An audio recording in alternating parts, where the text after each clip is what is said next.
And I think I'll turn off the lights just to make sure that, that things are visible. So we will get started. Let us rise up tonight with a greater readiness. Let us stand with a greater determination. Let us move on in these powerful days, these days of challenge, to make America what it ought to be. We got some difficult days ahead, but it doesn't matter what we know, because I've been to mountaintop and I've looked over, I've seen the promised land. I may not get there with you, but I want you to know tonight that we as a people will get to the promised land. Lord, Lord, about anything, I'm not feeling any man. My eyes have seen the glory of the coming of the Lord. 1960 students all over the South started sitting in at no drought. I knew that as they were sitting in, they were really standing up for the best in the American dream. Taking the whole nation back to those great wells of democracy, which were done made by the founding fathers, and the Declaration of Independence and the Constitution. 1,000 difficult days ahead, but it doesn't matter what we know, because I've been to mountaintop and I've looked over and I've seen the promised land. I may not get there with you, but I want you to know tonight that we as a people will get to the promised land. Lord, Lord, about anything, I'm not feeling any man. My eyes have seen the glory of the coming of the Lord. 1962, when they crossed in Albany, Georgia, they sang to straighten their backs up. And when the men and women straighten their backs up, they are going somewhere because the man can't run away. Can't run away. Sit back and listen to me. 1963, black people in Birmingham, Alabama, roused the conscience of this nation, brought into being the civil rights movement. Later that year, August, tried to tell America about a dream that I had. We got some difficult days ahead, but it doesn't matter what we know, because I've been to mountaintop and I've looked over and I've seen the promised land. I may not get there with you, but I want you to know tonight that we as a people will get to the promised land.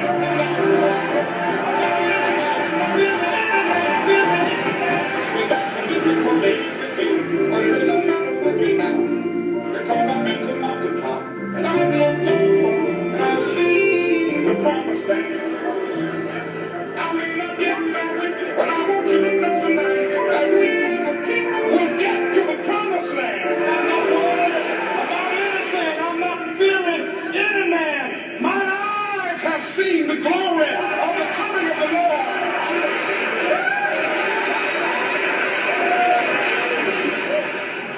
All right, can I have the lights, please? Thank you. So what were some of the themes that you, first of all, who was the speaker? Martin Luther King, right? And so what, let me go back to that.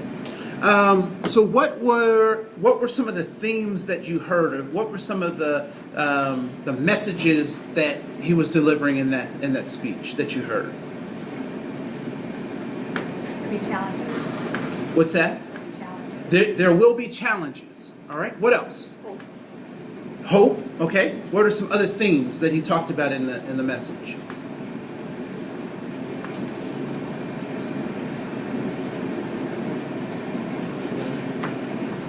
Faith. Faith. You talked about faith in the message. Okay. What else? The promised land. The promised land. He talked about the promised land. Why do you think that Reverend Dr. Martin Luther King would talk about or use the promised land as a prominent part of this message? Because he was a religious man. Because he was a religious man, right? And so he's making some religious speeches. What speech do you think this excerpt came from?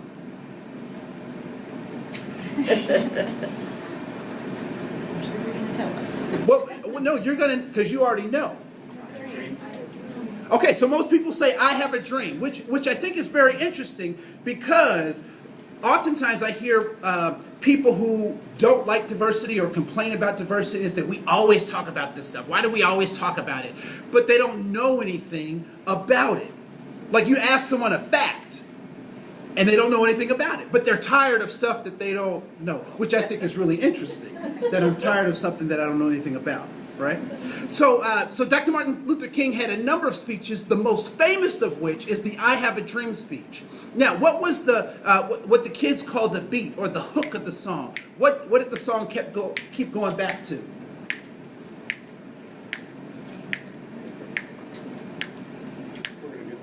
We're going to get there, right? We're going to get where?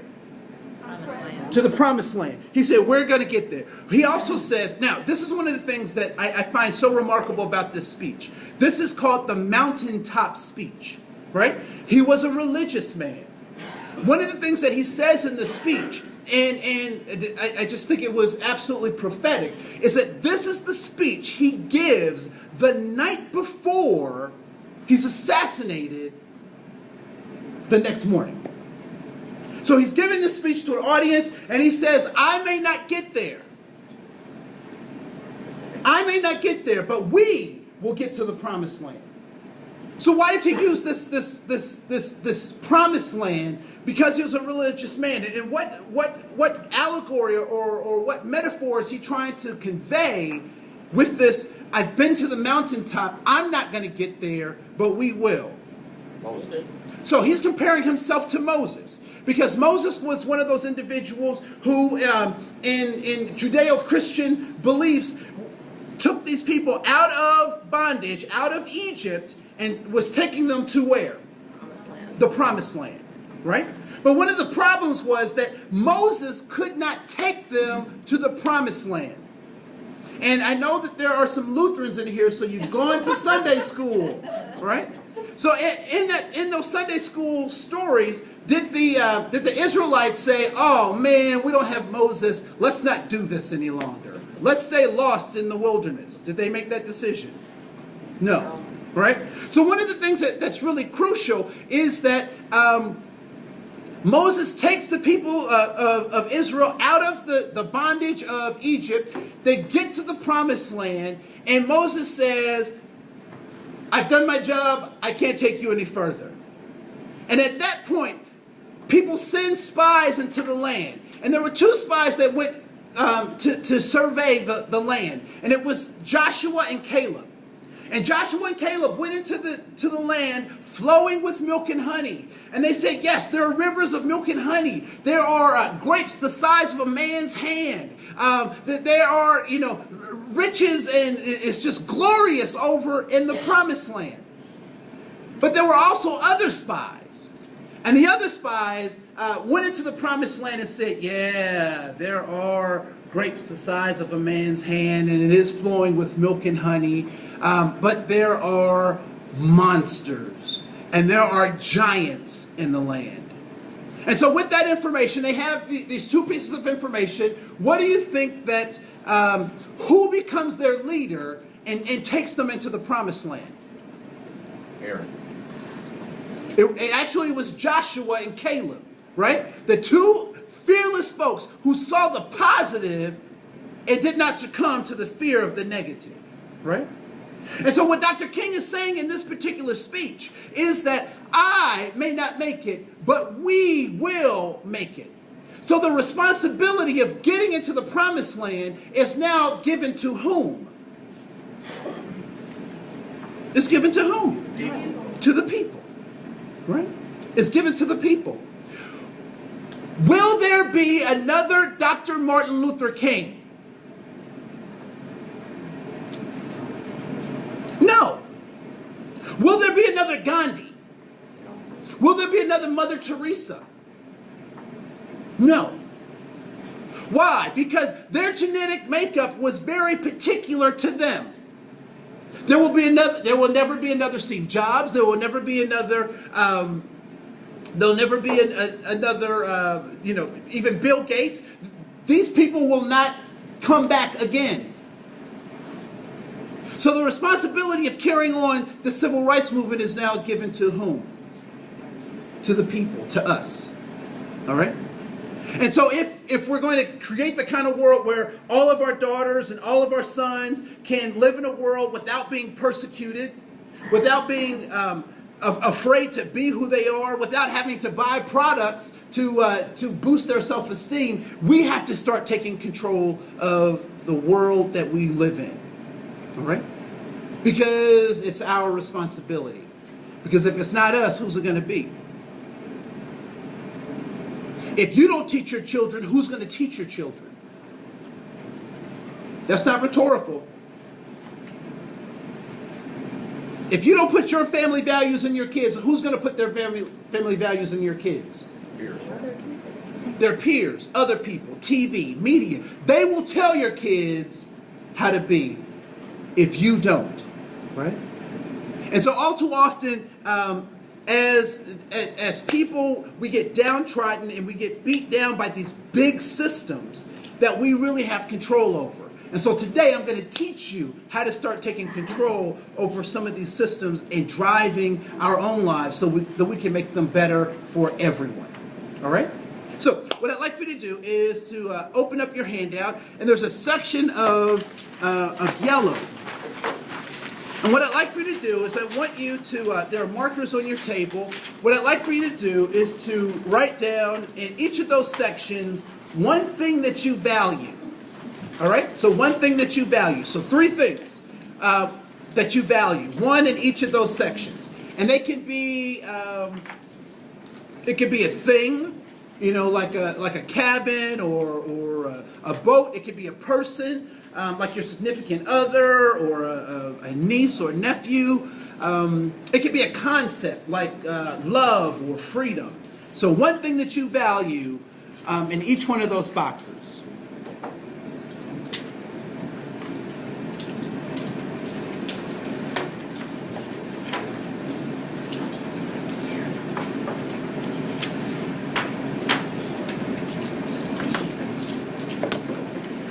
So one thing that you value in each one of those boxes.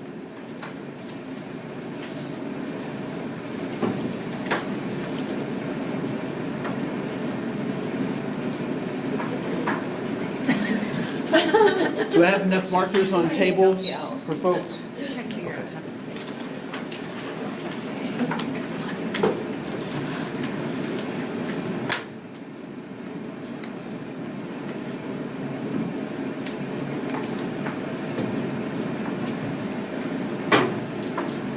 All right. As I look around the room, it looks like people have all 3. What I'd like to do is I'd like to play a game at this point. And the game is very simple. What I want you to do is I want you to find 3 people who either agree with or have the same thing that you have on your paper. Once you've found those individuals, I want them to put their initials in that box. All right? There's only one other rule. I want you to find someone who is not at your table. All right? So I want you to find people who are not at your table. So, the rule is very simple. 3 people for each one of those things that you value. Have them put their signature on your piece of paper, and it can't be someone at your table. I'll give you about 4 minutes.